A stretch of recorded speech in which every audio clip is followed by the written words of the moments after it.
و هدف ما یک چیز است: تغییر فکری مردم، تغییر فکری جامعه به همون دیدی که ما میخواهیم داشته باشه که در آینده تاجیکستان یک کس با نفوذ خارجی نه یا در داخل وطن ما و حکومت بکنه. همون طریقی که امامعلی رحمانوف با تنگ توپش از ازبکستان طرف تاجیکستان گذشت اومد و فردا دیدیم که چیکار کرد، در دوشنبه همه رو به قتل رسوند و پس فردا شد در دوشنبه پرچمش بالا کرد و همه پرچم امامعلی رحمانوف بالا کردن و همین گونه در آینده تاجیکستان صورت نگیره.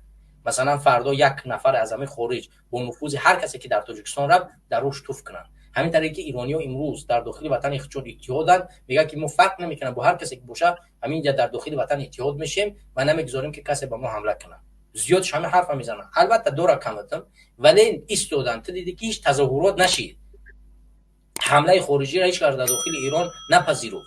و همین گونه من میخوام در تاجیکستان باشه که وقتی که اگر مثال میگیریم در زمانی که قرغیزها به تاجیکستان حمله کردن، ما برنامه داشتیم در همینجا در حرکت سیاسی گروه 24 بود، من تقریبا زیاده از ما هم با همین امامعلی رحمانوف اتحاد شیم ولی بریم در مقابل دشمنی خارجی بجنگیم. حتی از همین مخالف آدمای پیدا شدن که از قرغیزها پل گرفتن، همین رو میفهمی، از مخالف آدمی پیدا شد که از قرغیز پل گرفت تا اینه که در قطار اونا باشه، چون اونا کمک میکنه بریم تاجیکستان رو بگیریم. فکر میکنی قرغیز دیرش به تاجیک میسوزه و یا که اسرائیلی دیرش به ایرانی میسوزه؟ در بعض حالات بله سیاست است باید بازی کرد، ولی هیچ وقته ما باید با اون عقیده که کدام خارجی میویه فقط به خاطر ما کار میکنه هیچ امکان نداره. هیچ چیز ما باید مردم ما چیزا باید بخوردار باشه. اگر رحمانوف خوب و بد است باید او خوبی بدیش ما بکشیم. خوب است ما باید خوبیش داشته باشیم، بچه باید بدیش ما داشته باشیم، بیرونش کردنی باشیم باید ما بیرونش کنیم، موندنش باشیم باید ما موندنش باشیم. هیچ کشور و هیچ حکومت دیگری نباید دخالت کنه در امور ما. اگر زورمون میرسه 10 میلیون بکنیم، اگر زورمون نمیرسه هیچ وقتی با حکومت خارجی نباید این کارو بکنیم. هدف من از برنامه همین است که در آینده من با نبینم که یک حکومت دیگه به زور یک حکومت خارجی دیگر بیاد با 20 سالگی در مقابل حکومت است. این هدف من این همین است که مردم و بیننده من فکرش اندیشش آزاد باشه.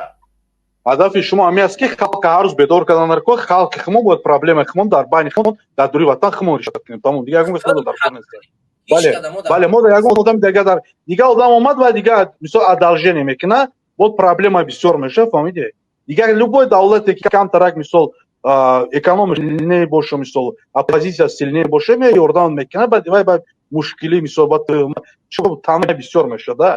این سیاست وزیرا همین خلای ما هدف ما و شما چی هستیم؟ ما باید خلق بیدار کنیم، خلق جمع شود، پرابلم خونه در بین خون مشکلیمون خون حل کنیم.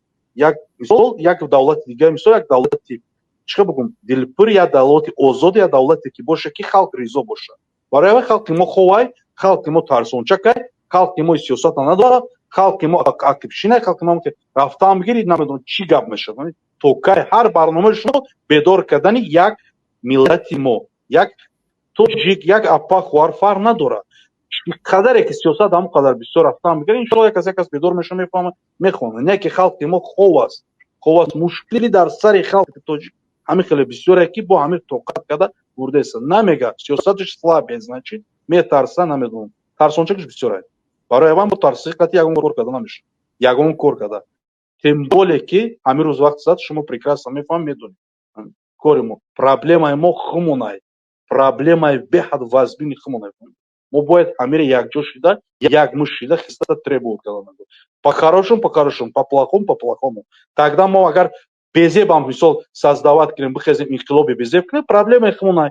برای چی дальше ما خمون جواب داده میتونیم بین ملت خمون بین مخالفان. فهمیدید دیگه دولت بیا اگر تر مثال یاردم کنه سرا متهم میشه بود ادالژن کده بود چی و خیلی دیگه میشه. فهمیدید ما میفهمیم سیاستو کار کرده است هر روز مثال چی میفهمیم گوش میخونیم میدونیم پروس خلق خوبه 10 میلیون لاتنا 2 میلیون جوانان توجیک خواره با هم خوان ترسونچک زولیم انتریچка بگم چوپلوس شده رفتیست.